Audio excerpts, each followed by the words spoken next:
Hello my dear student, welcome back my YouTube channel Grow and Learn Chemistry with Pratik Panda. First of all, a very good morning, a very good afternoon, a very good evening and a very good night whenever you watching me.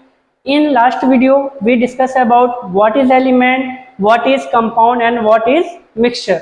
Okay, and I hope you all like it this video. Okay, now I am going to present atom, molecule and coordination compound. Okay, atom जिसे हम क्या कहते हैं हिंदी में परमाणु भी कहते हैं। क्या कहते हैं?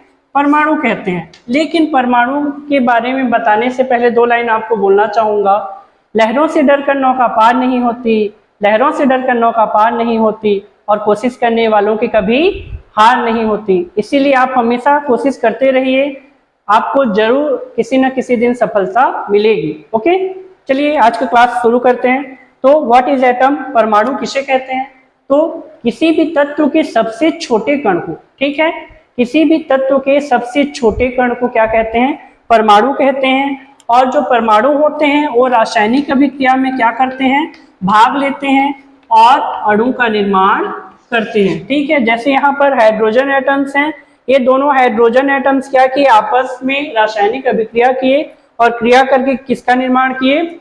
हाइड्रोजन मॉलिक्यूल, मतलब हाइड्रोजन अणु का निर्माण किए। ठीक है, तो परमाणु किसे कहेंगे? किसी भी तत्व के सबसे छोटे कण को परमाणु कहते हैं। ठीक है, और परमाणु जो है रासायनिक अभिक्रिया में भाग लेते हैं तथा स्वतंत्र अवस्था में नहीं पाए जाते, परमाणु कहलाता है। ठीक है, अगर हम इंग्लिश में इसका डिफिनेशन देखें तो क्या होगा? What is atom? An atom is the smallest particle of matter that still retains the property of that substance and it is basic unit of matter, much the cell is the basic unit of all living things. ठीक है, उसी तरह अगर हम अणु की बात करें, मॉलिक्यूल की बात करें, तो अणु किसे कहेंगे?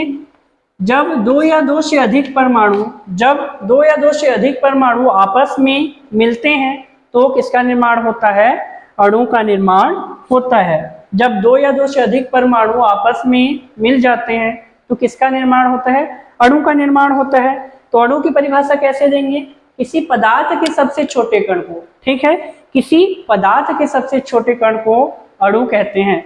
जैसे इसमें किसी तत्व के छोटे कण को परमाणु कहते हैं, उसी तरह किसी पदार्थ के छोटे कण को क्या कहा जाता है? अणु कहा जाता है। परमाणु जो है रासायनिक अभिक्रिया में भाग लेता है, जबकि अणु रासायनिक अभिक्रिया में भाग नहीं लेता।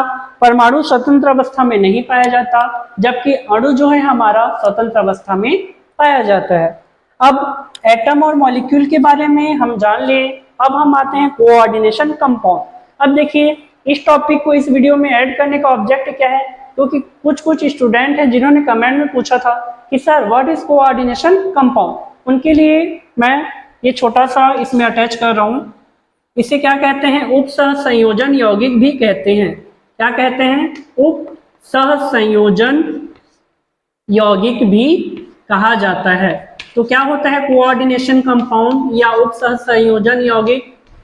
ऐसे यौगिक जो अपने ठोस अवस्था और विलयन अवस्था दोनों में स्थायी रहते हैं। ठीक है, ऐसे यौगिक जो अपने ठोस अवस्था और विलयन अवस्था दोनों में स्थायी रहते हैं तथा जब भी इसे वाटर में डिसॉल्व किया जाता है तो ये अपने अवयवी आयनों में विभक्त नहीं होते, मतलब जिनसे मिलकर वे बने हैं उन आयनों में ये विभक्त नहीं होते। उपसहसंयोजन यौगिक कहलाता है। तथा इन कंपाउंड की जो क्वालिटीज होती है, जो गुण होते हैं, उनके अवयवी आयनों की तुलना में बहुत ही अलग होती है। जिस आयन से मिलकर ये बने हैं उनकी तुलना में जो यौगिक की क्वालिटी है वो क्या होती है? अलग होती है। तो इसे ही हम उपसहसंयोजन यौगिक कहते हैं। और इसके उपयोग क्या क्या होते हैं ऐसे यौगिकों के? दवाइयों में इनका उपयोग किया जाता है, दवाई मेडिसिन की मान के फील्ड में इसका उपयोग किया जाता है, जल की कठोरता दूर करने में इसका उपयोग किया जाता है, और भी बहुत सारी इसकी उपयोगिता है जो आपको स्क्रीन पर दिखाई जा रही है। ठीक है, तो आज हमने क्या देखा my dear student? What is atom, what is molecule and coordination compound. उम्मीद करता हूं कि आपको मेरा ये वीडियो पसंद आया होगा और आप हमारे चैनल में ऐसे ही बने रहिए और सपोर्ट करते रहिए। Thanks for watching and keep supporting me. Thank you.